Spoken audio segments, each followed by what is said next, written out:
isang mamahalin, sasambahin sa buhay natin.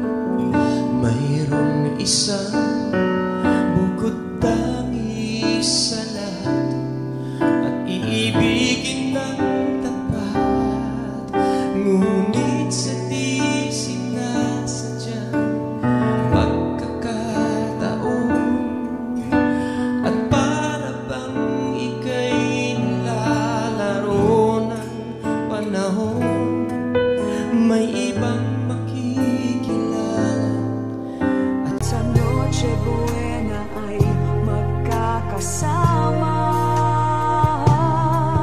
Ang Pasko ay kay saya kung kayo'y kapiling na. Sana pagsapit ng Pasko kayo'y naririto.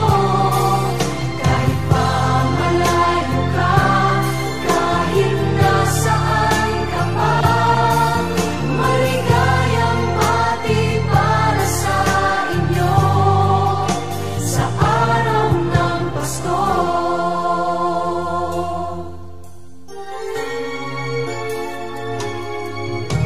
Sa ibang bansa'y di